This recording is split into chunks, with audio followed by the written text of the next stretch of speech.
Bonjour chers amis, chers élèves de la classe de 3e, salut à tous. C'est un réel plaisir pour moi de partager cette vidéo avec vous.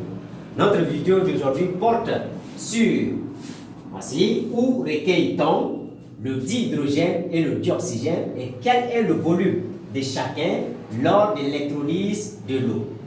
Étant élève en classe de 3e, il est important de savoir où on recueille le dihydrogène, où on recueille le dioxygène et quel est le volume de chacun lors de l'électrolyse de l'eau. Alors c'est simple. Et donc pour répondre à cette question, alors nous allons ensemble remplir ce tableau que vous voyez là. J'ai écrit ici gaz.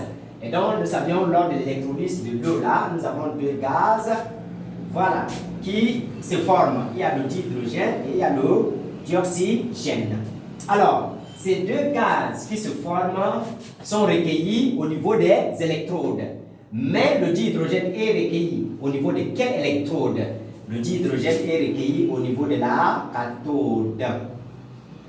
Et le dioxygène, alors, il est recueilli, quant à lui, au niveau de l'anode. Au niveau de l'anode. Et donc, à la question, où recueille-t-on le dihydrogène et le dioxygène lors de l'électrolyse de l'eau? Vous allez dire simplement, on recueille le dihydrogène à la cathode et on recueille le dioxygène à l'anode. Et en ce qui concerne maintenant leur volume, le volume du dihydrogène ici est le double. Et le volume du dioxygène est la moitié. Ici on écrit moitié.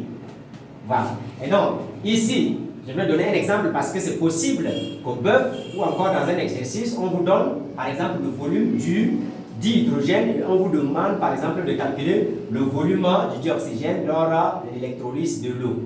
Je donne par exemple ici, si c'est 20 cm3. Alors ici, comme on a dit c'est la moitié, ça va être la moitié de 20. La moitié de 20 c'est 10 cm3. Donc dans un exercice, on peut par exemple vous donner soit le volume du dihydrogène et vous demandez de calculer le volume du dioxygène, soit vous donnez le volume du dioxygène et vous demandez de calculer le volume du dihydrogène lors de l'électrolyse de l'eau. Et donc c'est simple que ça, vous connaissez désormais. Alors, où on recueille le dihydrogène, où on recueille le dioxygène, vous connaissez aussi la comparaison qu'il y a entre leur volume. Le volume du dihydrogène est le double de celui du dioxygène. Et vous avez là aussi un exemple palpable pour illustrer cela. Et donc nous sommes déjà à la fin de notre vidéo. Je précise que je suis un enseignant au niveau du collectif Excellence. C'est situé à Walia dans la ville de N'Djamena. Et donc si vous avez aimé la vidéo, n'oubliez pas de la liker, n'oubliez pas de la commenter, n'oubliez pas de la partager, n'oubliez pas aussi de vous abonner